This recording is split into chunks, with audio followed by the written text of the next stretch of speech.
Olá, que a paz de nosso Mestre Jesus esteja com você. Estamos iniciando pela Web Rádio Estação da Luz mais uma edição do programa Espiritismo e Educação. Eu, Marcos Demário, e Ronaldo Gomes, que já está aí na tela, transmitindo diretamente da cidade do Rio de Janeiro para o Brasil e o mundo.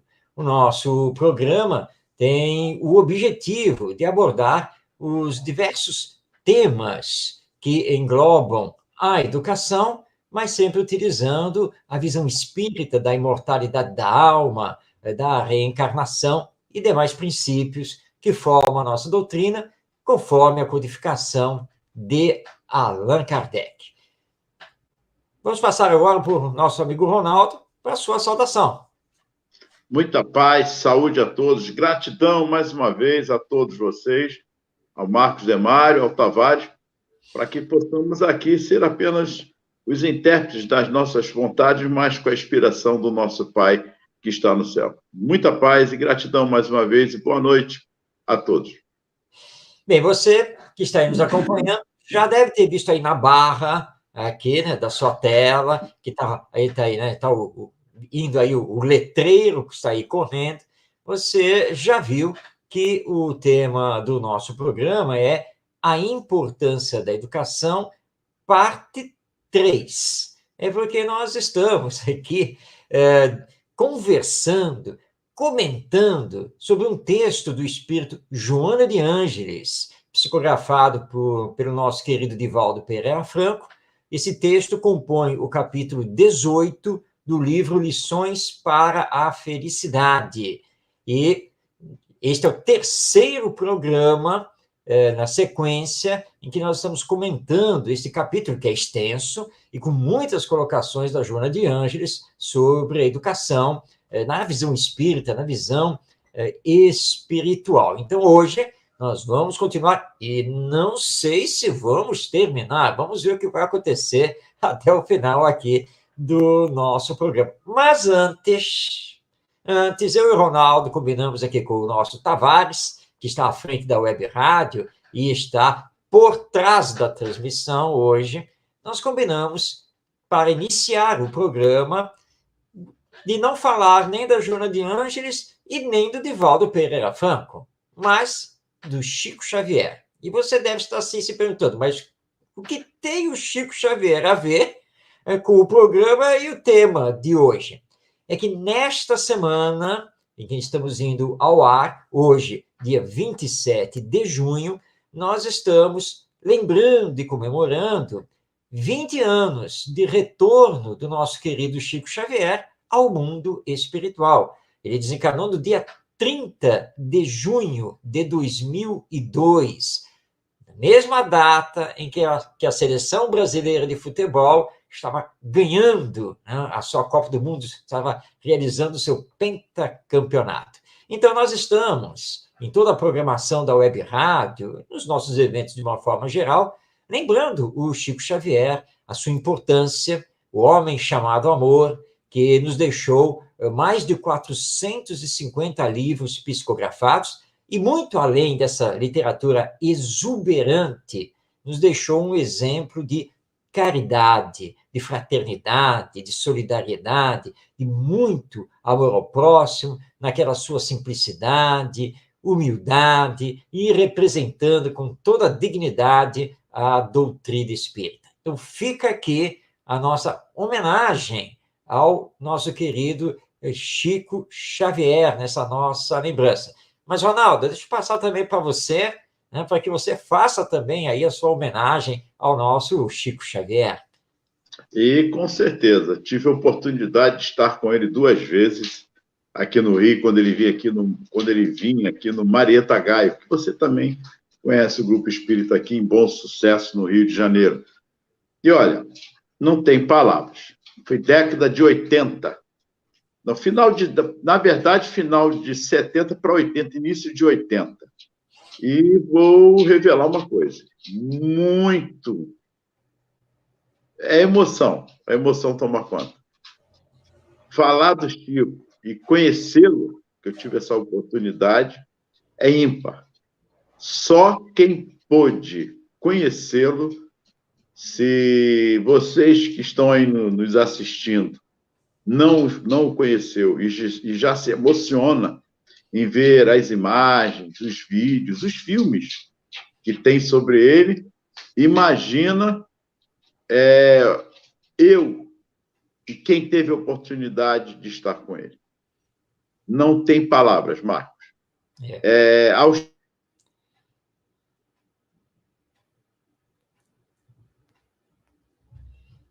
Parece que o nosso... Fica aqui esse pensamento, de fato. Boa noite aí, Fernanda.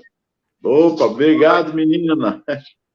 Mas fica aí essa certeza do seguinte, que eu digo a vocês, é emocionante, porque ter o prazer de estar ali com o nosso amigo, um espírito de alta envergadura, que com toda certeza veio nos trazer, com a sua missão, toda a característica e a verdadeira pátria que nos espera do nosso retorno também. E nossa homenagem ao Chico nesse início é realmente só isso, emoção por ter conhecido essa alma aqui entre nós. Muito bem, então fica aí a nossa homenagem ao querido Chico Xavier, que já há 20 anos se encontra de retorno à pátria espiritual e que, com toda certeza, está aí nesse amplo trabalho de amor ao próximo, que ele foi um grande representante. Bem, Ronaldo, vamos então agora voltar o nosso olhar, os nossos pensamentos ao texto da nossa querida Joana de Ângeles. Se você não anotou, anota aí. O texto está publicado no livro Lições para a Felicidade. É o capítulo 18. Tem esse mesmo nome, A Importância da Educação. Semana passada, Ronaldo, ao desenvolvermos aqui o texto, nós vimos que uma parte que a Joana de Ângeles falou muito sobre a educação moral, o que é educação moral, a sua importância, e nós conversamos bastante a esse respeito. E ficamos agora, a partir disso, de darmos, então, a continuidade a esse texto. Então, é com você, Ronaldo. Pois é, e eu quero continuar aqui, que ela faz uma observação interessante, e aí eu já vou dar um prosseguimento um pouco mais adiante, porque ela diz assim, a educação consegue modificar as estruturas negativas da personalidade, proporcionar campo para o crescimento dos impulsos morais edificantes, para guiar o pensamento no rumo dos deveres, oferecendo forças para que se expressem as aptidões nobres, que são herança divina jacente em todos os seres. E aí, Marcos? Olha que interessante. Está na página 106. A educação consegue modificar as estruturas. E aí nós temos que voltar ao Livro dos Espíritos sobre a infância. Por que Deus dá ao espírito, a cada encarnação, como se fosse uma nova vida? E é uma nova vida, uma nova existência. Vida nós temos que é a do espírito. Mas na nova existência, nesse formato, nessa formatação para a preparação de nossa formação do caráter através da educação, a infância. Nascemos de novo. E aí, Marcos, olha que beleza nessa oportunidade, porque ela diz que essas aptidões nobres que são herança divina. Sim. O que ela está querendo nos dizer aqui, Marcos? Essa herança divina. Bom, o que Joana de Ângeles está querendo nos dizer é que todos nós fomos criados por Deus. E como fomos criados por Deus, tudo o que temos provém de Deus. Essa é a nossa herança divina. Ou seja, todo o potencial intelectual, emocional, tudo provém de Deus e que Ele nos dá. Mas não nos dá pronto. Nos dá em germen, em potência, que nós temos que desenvolver com a nossa força de vontade, com os nossos aprendizados, as nossas experiências. E é por isso que Deus, na sua sabedoria, a cada encarnação, como você bem colocou, a cada existência, ele nos faz passar pela infância. Alguém Claro, já deve ter pensado aí. Mas, gente, tem que repetir tudo a cada existência? Não, não é repetir tudo. Na verdade, não. Porque trazemos em nós essa herança divina, que, através das encarnações, agora, essa herança também é composta de todas as experiências, aquisições, desenvolvimentos que já fizemos. Mas, no atual estágio evolutivo, nós ainda temos muitas coisas a reparar em relação a existências passadas, como temos muita coisa também a aprender ainda nesta existência, mirando já também o nosso futuro. Então, vem a infância. A infância faz com que nós possamos ser mais maleáveis, flexíveis, às influências daqueles que precisam nos educar e nos preparar para esta vida e a vida futura. E o que eu já consegui conquistar das existências passadas? Continua com você. E vão, assim, vão se refletir através das suas ideias inatas e das suas tendências de caráter. Mas você está aqui para novas experiências, novos aprendizados. E para que você mesmo não se confunda com tudo que você já conquistou, você tem o chamado esquecimento do passado. Ou seja, tudo isso continua com você, mas está lá no inconsciente, para não atrapalhar a sua nova caminhada aqui na Terra, para que você possa fazer as novas experiências, os novos aprendizados. Então, a infância é importantíssima dentro desse aspecto da educação, porque é justamente nessa fase em que se pode corrigir o lado negativo, o lado da sombra, né, os defeitos de caráter do espírito, as suas más tendências, para que ele possa ser esse homem ou mulher de bem aqui na Terra. Até porque, Marcos, não somos marionetes de Deus. Nós não somos nenhum brinquedo de Deus. Nós temos autonomia e temos a criticidade, porque ele nos dá essa liberdade para que possamos vir, como você bem colocou, desenvolver. Agora, Marcos, eu gostaria de tocar num ponto que está lá no livro dos Espíritos, está na codificação que os Espíritos nos traz, é que nós nos desenvolvemos e evoluímos também no mundo espiritual, perfeito? Nós também podemos ficar 2.000 anos, 3.000 anos aí, na espiritualidade, crescendo e evoluindo. Mas a prática disso não está só na espiritualidade, está também nesse processo evolutivo na vida carnal. E por que isso, Marcos? Vamos lá, Ronaldo. Bom, então, primeiramente, essa questão do desenvolvimento, da evolução no mundo espiritual. É fato, claro. Quem está com a ideia de que retorna para o mundo espiritual e fica lá fazendo sei lá o quê, só para se preparar a próxima encarnação, está com uma ideia equivocada. A lei divina é a lei do progresso. Claro, como você tem liberdade, você tem livre-arbítrio, você pode sim fazer a opção por estacionar. Não quero saber de nada, quero ficar na minha aqui. Você tem essa opção e pode ficar o tempo que quiser, até que o tédio e etc. vão fazer com que você tenha que se movimentar, que você mesmo vai reconhecer que não dá para ficar sem fazer absolutamente nada, porque os outros estão evoluindo e você está ficando para trás. O segundo aspecto é que, uma coisa que nós temos que lembrar também, que esse progresso, essa evolução, não dá saltos. Você citou, por exemplo, 3.000 anos. Parece muito para nós, mas falar em 3.000 anos não é nada no tempo divino. Um espírito pode levar 3.000 anos para entender que precisa sair do mal para ir para o bem? Claro que pode. Pode levar até muito mais tempo do que isso. Deus é paciente. Sabe que seus filhos vão chegar lá. E aí, ele respeita a nossa liberdade e quer que justamente conquistemos essas duas coisas que você falou, a autonomia e a criticidade.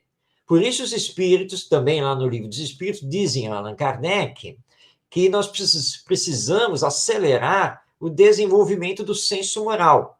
Porque o senso moral, aliado à inteligência, nos dá a criticidade, o melhor uso da razão, fazer pensar. Aliás, Ronaldo, se nas escolas nós trabalhássemos o fazer pensar, já seria um ganho maravilhoso para esta encarnação, porque muitas pessoas simplesmente não sabem pensar, não sabem aprofundar os pensamentos e usar melhor a sua razão e o seu senso moral. Então já fica aí um alerta para todos os professores, todos os educadores. Olha, por mais que você esteja aí com problemas na escola, por mais burocracia que tenha, seja lá o que for, mas tente fazer seus alunos pensarem. Isso daí vai ser fundamental para nós termos uma humanidade melhor. Então, a educação não vai dar salto, porque o progresso não dá saltos. Então, no mundo espiritual, quanto aqui na Terra, nós vamos continuar a progredir. Tá, então por que eu tenho que vir aqui para a Terra? É realmente, Ronaldo, uma boa pergunta.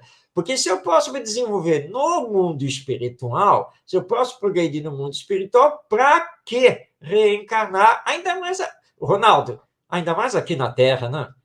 Esse mundo de expiações e provas, cheio complicado. De problemas. Tudo bem, eu até aceito a encarnação, né, Ronaldo? Mas um mundo um pouquinho melhor, né? Deus é logo aqui para a Terra. Sim, porque você está no mundo de acordo com a sua evolução espiritual. Nem mais nem menos. Agora, é aqui na matéria, com o esquecimento do passado, que nós vamos ter a prova efetiva. Vamos dar um exemplo bem concreto. É um exemplo material. Isso vai servir apenas de comparação, nada mais do que isso, tá ok?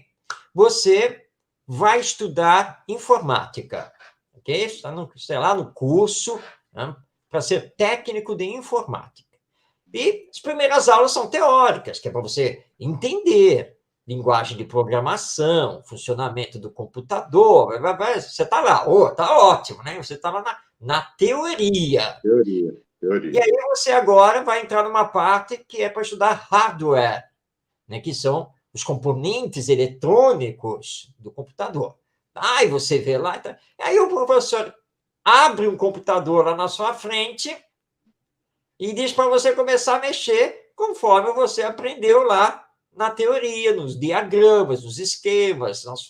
Tá. É a prova. Teoricamente, você sabe. Mas agora você tem que colocar a mão na massa. E ele fala, olha, é o seguinte, eu quero que você tire aí do computador o HD. Tira o HD aí do computador. É agora que são elas. Você vai olhar aquele equipamento por dentro, o HD. O HD, como é que é? Deixa eu lembrar aqui como é que é o HD, onde é que ele fica. É a hora da prova. Então, a encarnação é isso. No mundo espiritual, você trabalha, você estuda, mas colocar a mão na massa é aqui na Terra.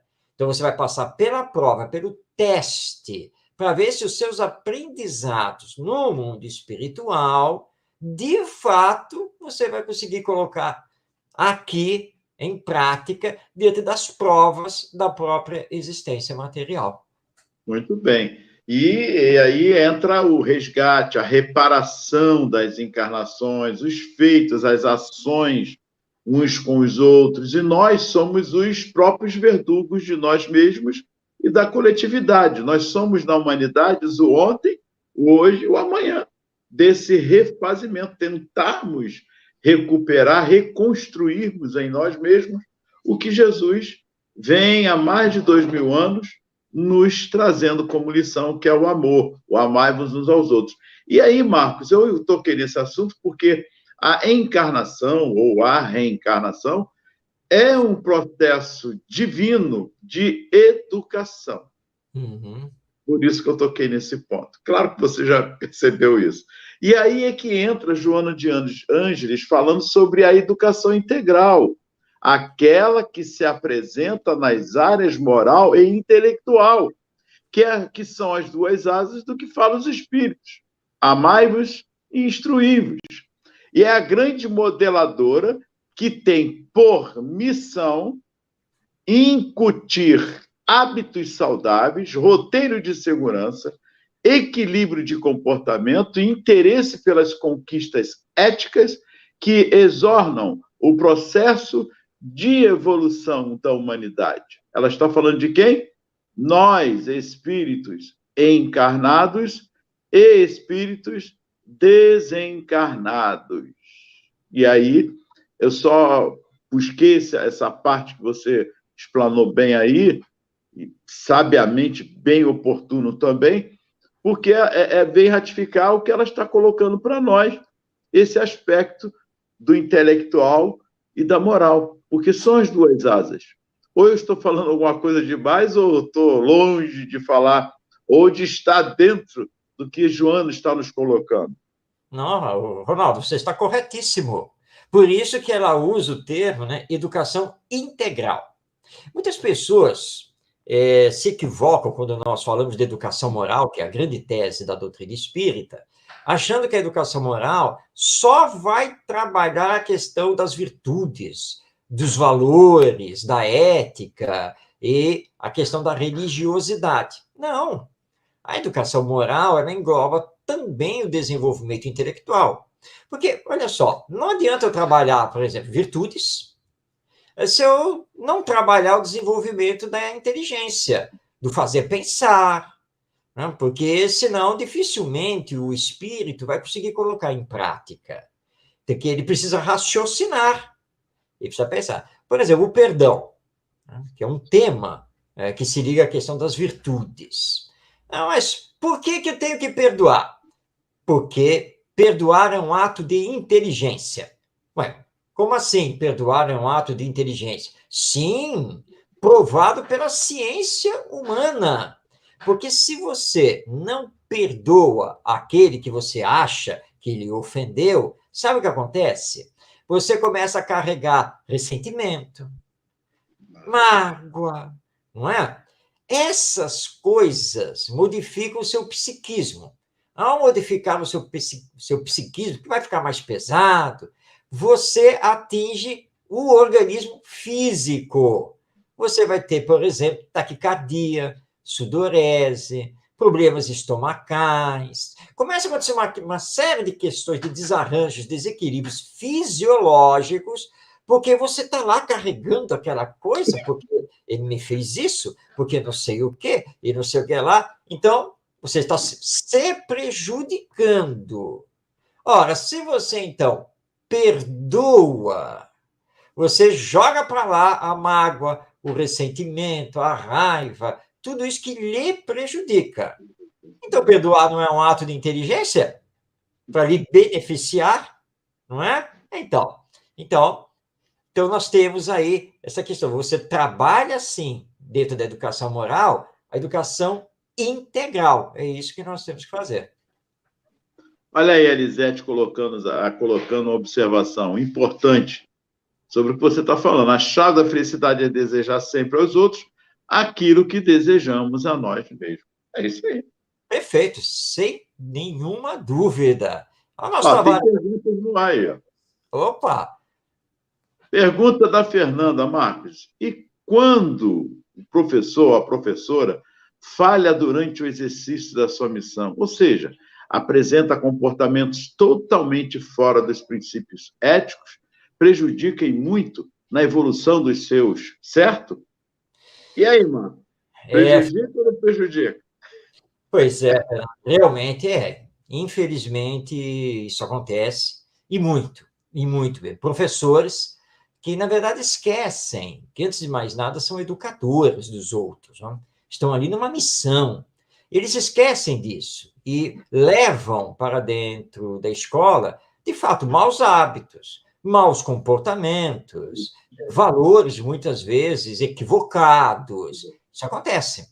E como acontece, muito mais do que gostaríamos que, de fato, acontecesse. Bom, esse professor ou professora, perante a lei divina, vai responder por isso, sim, com certeza, não resta nenhuma dúvida. Agora, aqueles que entendem que a educação realmente é uma missão, que sabem da influência dos seus exemplos, das suas falas sobre as novas gerações, esses espíritos que estão em desenvolvimento, precisam, então, contrabalançar isso, para que haja um equilíbrio. Mas nós vamos fazer aqui, aproveitar o programa para fazer um apelo a todo professor, a toda professora, principalmente da educação básica e mais principalmente da educação infantil e do ensino fundamental, que realmente meditem sobre essa questão da missão de educar.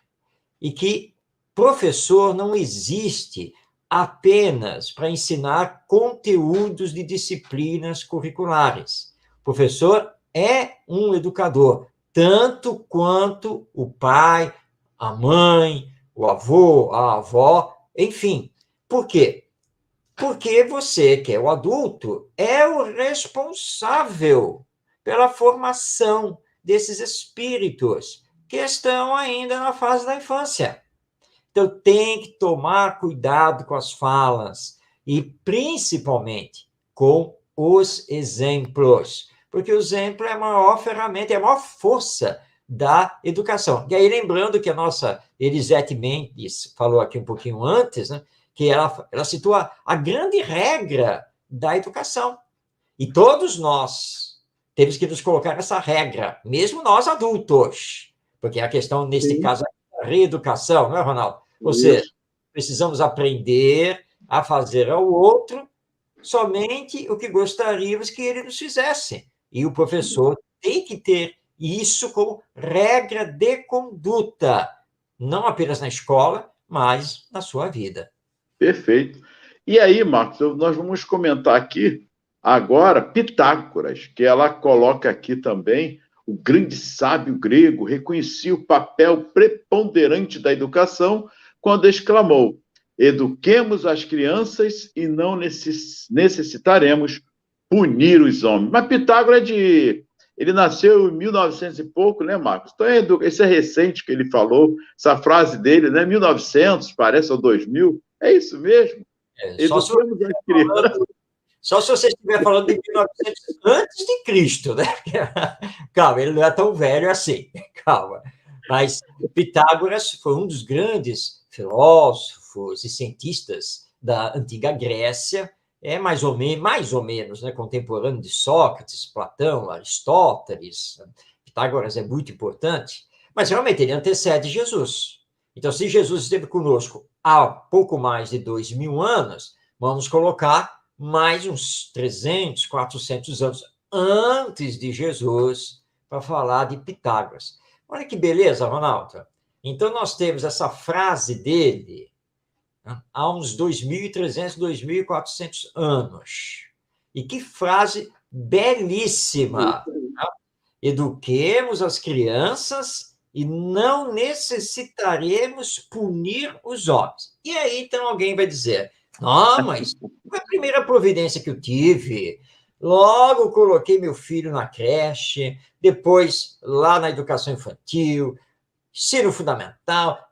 Não faltou escola até ele se formar na universidade. Tá? A educação foi prioridade.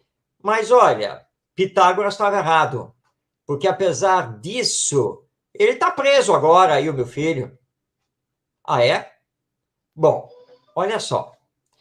Acontece que Pitágoras não está falando dessa escola que nós temos hoje. Ele está falando dessa educação que nós temos hoje.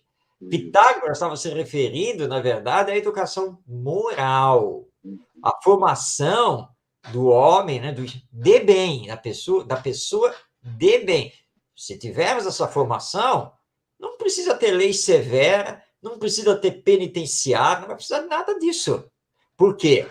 A pessoa de bem, o espírito for assim formado, vai colocar em prática a regra, não é, Ronaldo? Ele só vai fazer aos outros o que deseja os outros. Pois é. Não é? Olha só, ele vem aqui, ó. Creta foi o Estado grego que logo percebeu a necessidade de cuidar dos jovens, mediante a educação escolar, preparando-os para a cidadania. E hoje nós estamos discutindo a mesma coisa, que significava desenvolver no aprendiz a consciência dos deveres para com a pátria.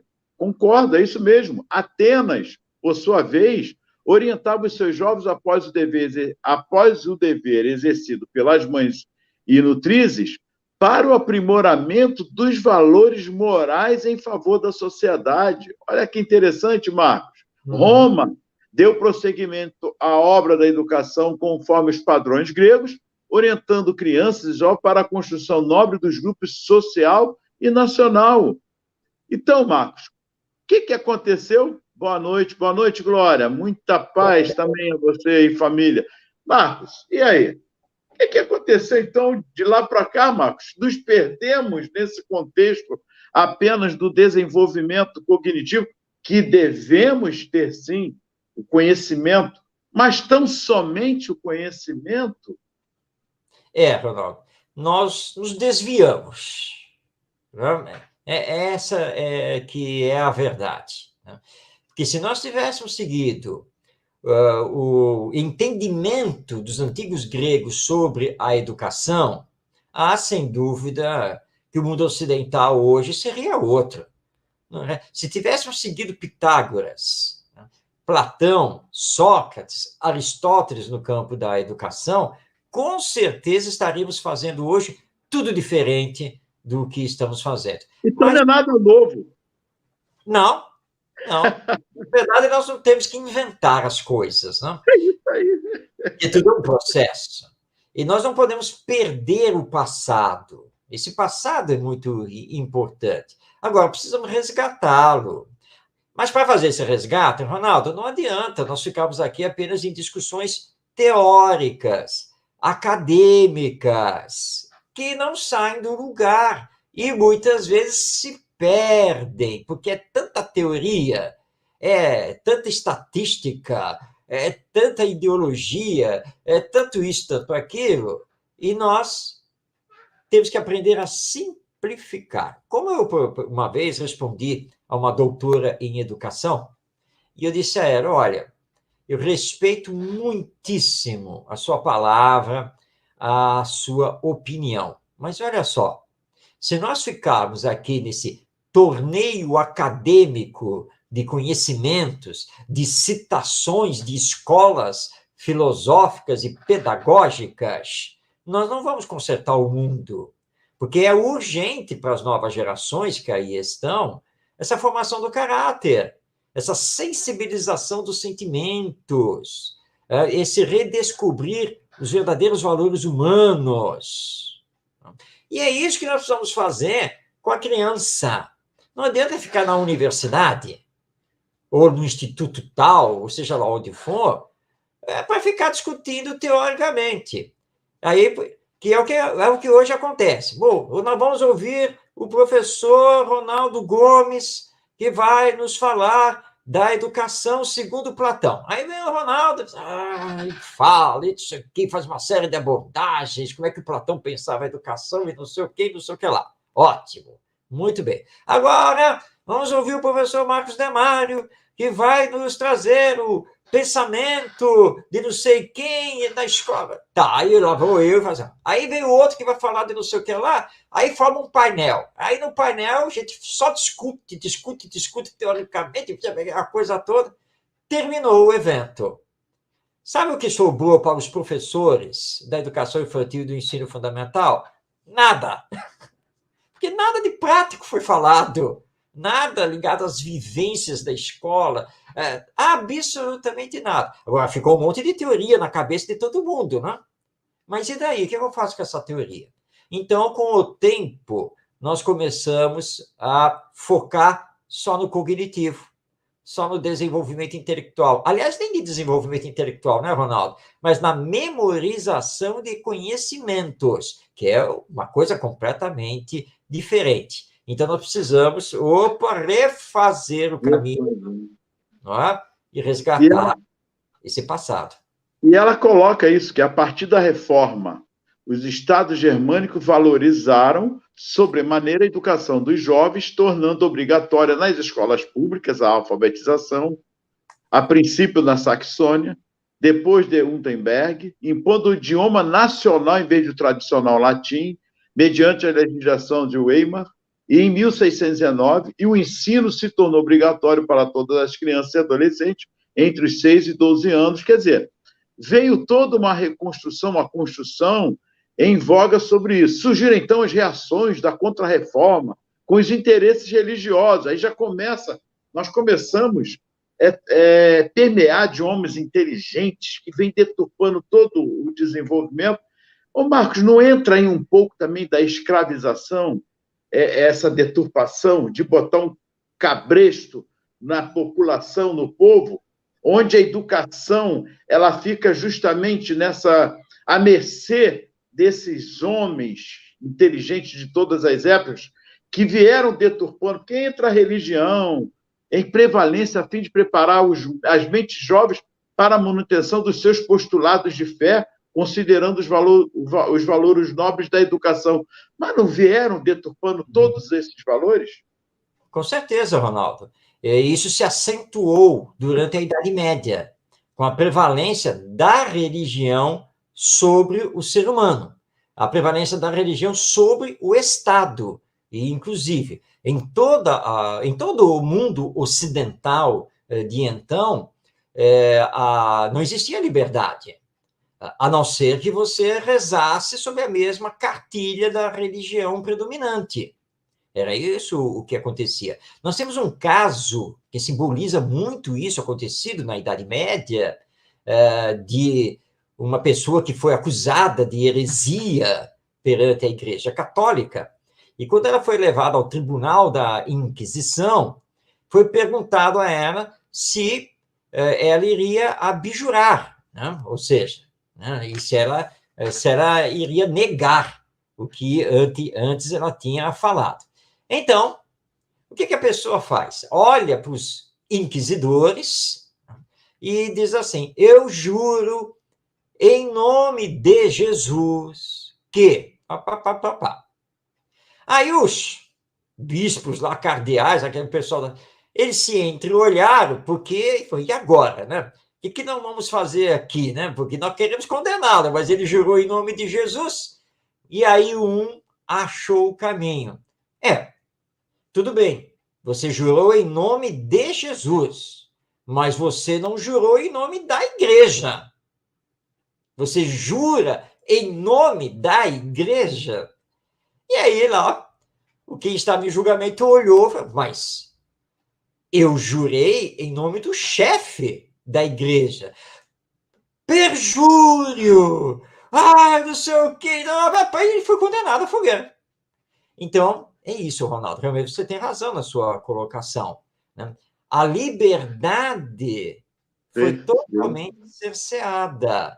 E depois que a Inquisição cai, né, em que a religião começa a perder a sua força, começam a entrar as filosofias, né, os livros pensadores, principalmente a partir do século XVII, mas a intolerância sai do aspecto meramente religioso e vai para o campo intelectual. Por exemplo, quantos cientistas, em pleno século XIX, foram lá apresentar na academia científica, né, a sua pesquisa? Quantos deles não foram ridicularizados? Porque ousaram pensar diferente e achar que era diferente. Então, isso vai atingir a educação. E nós tivemos, claro, que muitos outros que justamente vieram mantendo essa visão da educação. Aí ela diz aqui do Froebel, Comênios, enfim, ela faz dessa formação psicológica, levando realmente, ressuscitando a didática intuitiva sugerida por Comênios, como ela diz aqui, e aí ela me chama a atenção, porque nós já comentamos isso no nosso último estudo que nós estamos colocando aqui. Jesus, o educador por excelência. E hoje, eu entrando numa sala do ensino médio, no segundo ano do ensino médio, eu coloquei Jesus, eu falei com eles sobre Jesus. Olha, esse cara aqui, na linguagem deles, esse cara aqui, e aí não tem contexto de religião, vocês estão entendendo? Não, estou entendendo. Não, tio, eu estou entendendo. Pois é, esse cara aqui, há mais de 2000 anos, como é do maior mestre, e ele disse sim isso, ele trouxe isso para ele como mestre, eu sou, amai-vos uns aos outros. E tem muitos que dizem, aí comentei sobre esse aspecto, se isso fosse verdade, essa pregação que ele há mais de 2000 anos vem colocando aí a mais, todos os outros, até hoje não surtiu nenhum efeito, não aconteceu nada. Aí eu falei justamente, nada, porque nada estamos fazendo o que ele tem pedido até hoje. Nós estamos continuando no egoísmo, indo tomar lá da cá e vamos fazer a guerra, é isso aí. E o que ele pregou e está até hoje de braços abertos esperando, ainda não aconteceu. E ela coloca isso aqui. O Jesus permanece como educador por excelência, o maior didata da humanidade, por haver demonstrado a educação o mais seguro processo de desenvolvimento dos valores adormecido, Marcos, da criatura. Você sabe que isso é profundo. O que é esses valores adormecidos? Que Jesus veio resgatar, está tentando resgatar até hoje. Pois é, Joana de Ângeles está chegando assim numa culminância, né, do seu texto e de todas as suas colocações sobre a educação. Porque não dá para não falar de Jesus. Não é possível. Aliás, estou aqui recordando uma vez do programa Debate na Rio, na Rádio Rio de Janeiro, na época em que nosso querido Gerson Simões Monteiro ainda estava entre nós. Nós já estávamos ali com o programa no ar, e o Gerson ali, ao pé de ouvido, me pediu para fazer uma síntese assim da educação e citar alguns educadores ali. Então eu peguei, enquanto o outro companheiro estava lá falando, né, eu peguei, tinha um papel na minha frente e tal, e eu só para não me esquecer de alguns educadores importantes, eu listei, né, alguns educadores importantes, marquei ali no papel, né, para poder depois fazer a síntese. E o Gerson estava assim do meu lado, e de rabo de olho ele olhou, né? Ele pegou a caneta dele, tá? E foi lá, do meu papel, e falou: e Jesus. Porque eu não tinha, né? Porque eu tinha me preocupado em falar, tá, educadores, ok, tá, então deixa eu pensar, vou citar esse, vou citar aquele e tal. E realmente eu não marquei ali Jesus. Aí ele marcou, eu olhei para ele, era, claro, sem nenhuma dúvida, não é? E é isso aí que a Fernanda está colocando agora aí, ó. Infelizmente, ainda a prática está muito aquém da teoria. Por isso, Joana vai nos trazer Jesus. E quando falarmos da educação, não podemos deixar de falar Jesus. Agora, temos que tirar Jesus dessa conotação meramente religiosa. Ele foi o maior didata que a humanidade já conheceu, o mestre. O mestre que veio, palavras aqui da Joana de Ângeles, né, realizar o processo de desenvolvimento dos valores adormecidos na criatura, que são os valores divinos, os nossos valores humanos. E ele veio mostrar que temos o potencial. Quando ele diz assim, a tua fé te salvou, o que ele está fazendo? Está despertando em nós o poder que nós temos, que no caso aí é representado pela fé. Quando ele diz assim, vós podeis fazer tudo o que eu fiz e ainda mais. Podemos? Sim, porque nós também somos espíritos, como Jesus. Também fomos criados por Deus, como Jesus. E também podemos, e vamos chegar lá à perfeição, como Jesus. Mas aqui na Terra, nós temos um potencial ainda tão grande, inexplorado, pouco desenvolvido, tanto que a ciência mostra que a nossa capacidade cerebral, que eles confundem, né, com a capacidade de inteligência, mas eles já concluíram que mal e mal nós utilizamos 10% da capacidade que nós temos. E a nossa capacidade psíquica, espiritual, ela é enorme. Então, com Jesus, nós podemos, então, despertar, em definitivo, isso conosco. E aí, Marcos, é que nós vamos fechar o nosso programa hoje, porque com o Mestre Jesus, não tem como nós fugirmos dessa realidade. O Mestre Jesus é o nosso é o nosso alicerce, é o nosso norte, que nos espelha grandemente. E aí eu gostaria de colocar o Chico Xavier também como homenagem desse grande ser que teve entre nós. Porque ele vivenciou o Mestre Jesus com um processo. Olha a glória, Jesus não nos trouxe nenhuma religião, trouxe o amor. Perfeito. É isso aí, Glória. É isso mesmo. Marcos, e o Chico veio dar, com sua humildade, esse exemplo do Mestre Jesus. Nós temos em Chico Xavier também esse exemplo de educação, porque ele sofreu muito. O Chico sofreu muito, não foi pouco em toda a sua trajetória, mas se manteve naquele processo de educação da alma, do espírito, seguindo justamente o que Jesus pediu: amai-vos uns aos outros. A vida do Chico, ela representa para nós, não só como um símbolo, mas uma referência do que nós também podemos fazer. Em Chico Xavier, nós vemos Jesus, Marcos. Eu vejo no Chico o próprio Cristo, porque ele exemplificou. Em Saibaba, nós vemos também o próprio Chico. Também vemos no Saibaba. Madre Teresa de Calcutá, nós vemos também seres que estiveram entre nós, e ainda estão na espiritualidade, aí no plano espiritual, nos trazendo como exemplo o que Jesus veio vivenciar e nos pediu que nós também poderíamos e podemos fazer o que ele faz, porque vós sois deuses. Esses aqui que eu citei fizeram isso. Por que nós também não o fazemos na escola, desde a educação infantil, do ensino fundamental 1 ao ensino fundamental 2 e no ensino médio? E aí, prosseguindo também no ensino superior. Falando sobre cidadania e ética e moral nas escolas, desde cedo, nós estamos trazendo a família para dentro de casa.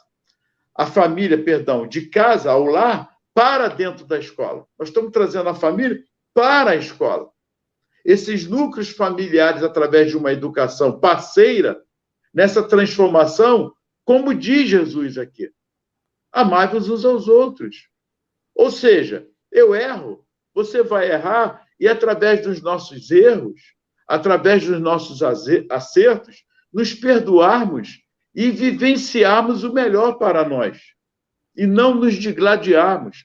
É um processo de educação, de resgatar os valores nessa condução de uma educação moral do ser integral. As palavras respeitos, a formação do caráter, que a escola deve dar prosseguimento com esse ser que vem da família, que somos todos nós, desde o porteiro até uma direção. E aí, ela diz aqui, em Kardec, finalizando, ela fala assim: somente, portanto, pela educação moral, não há um outro caminho, como esclarece Allan Kardec, será possível edificar um indivíduo saudável, responsável, capaz de edificar uma sociedade feliz. Mas, Marcos, educar ou educar-se é difícil. Porque eu já falei aqui, vou repetir, aliás, nós falamos aqui. A criança, o jovem, é fácil você levar para ele essa transformação. Eles estão com sede de nos ouvir. Mas, Marcos, e nós, os adultos? Essa reconstrução do reeducar, Marcos. A dificuldade, nós dois que viajamos por esse Brasil em muitas escolas aí, a maior dificuldade, Marcos, está em nós, os adultos, sairmos da zona de conforto e, de fato, arregaçar as mangas e reconhecer as falhas como professor, como educador, que estamos à frente do nosso lar e das nossas instituições, em não fazer, na prática, o que devemos fazer. A educação dos valores, da formação do caráter, junto com isso, o desenvolvimento do conhecimento intelectual, que também é primordial e devemos fazer. Ronaldo, isso acontece porque nós, os adultos, responsáveis pela educação hoje, que estamos à frente das tarefas escolares, nós não recebemos essa educação, que você acabou de muito bem colocar. Como nós não recebemos essa educação, não fomos preparados para o exercício correto da cidadania, nós falhamos hoje. Mas vem, então, um processo de reeducação. Porque, ao mesmo tempo que agora eu tomo consciência disso e começo, então, a ver que eu preciso mudar o que eu estou fazendo com os meus alunos, eu tenho que entender que para alterar, mudar, transformar esse processo, primeiro eu preciso me transformar. Como que eu vou me transformar? Me reeducando. Como você bem colocou, não é uma tarefa fácil. Claro que não é, porque nós temos a tendência, ao longo do tempo, de formatarmos a zona de conforto, formatarmos ideias, procedimentos, atitudes. Isso é muito nosso. E agora você tem que revisitar isso.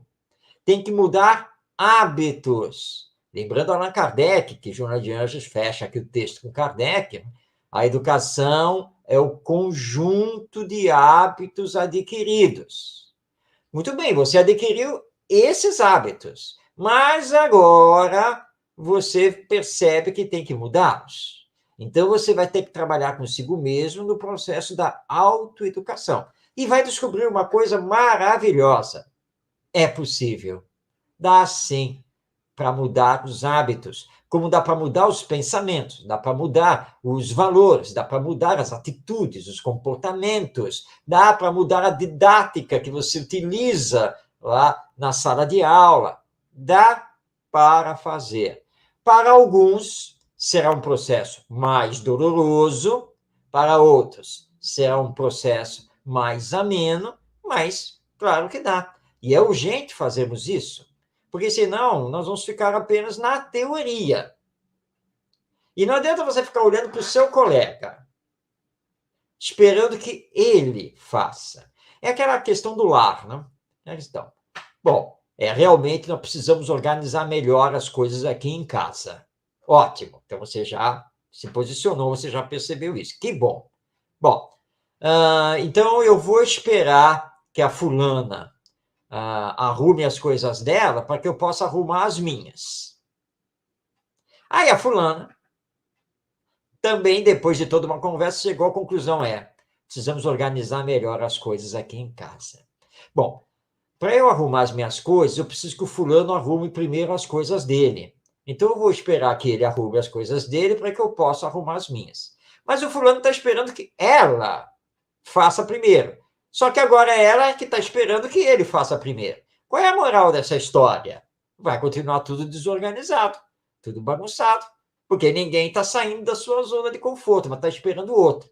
É a mesma coisa, né, Ronaldo, do aluno chegar para você e dizer assim, ô professor, tio, olha só, o senhor fica com esse discurso aí, né, para todo mundo colaborar, para manter aqui a limpeza da escola, isso é uma furada, ô professor. Porque olha só, há quanto tempo o senhor fala e está aí, ó.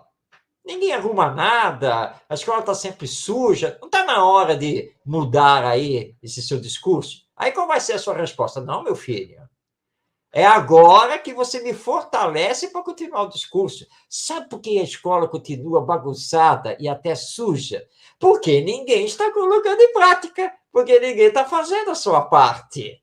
Então eu tenho que continuar a discursar, fazendo e mostrando, para que todos consigam, então, fazer, porque isso é educação. É assim que se educa, até que todo mundo compreenda que realmente viver num ambiente limpo, organizado, de respeito ao outro, solidário, é muito melhor, não é mesmo?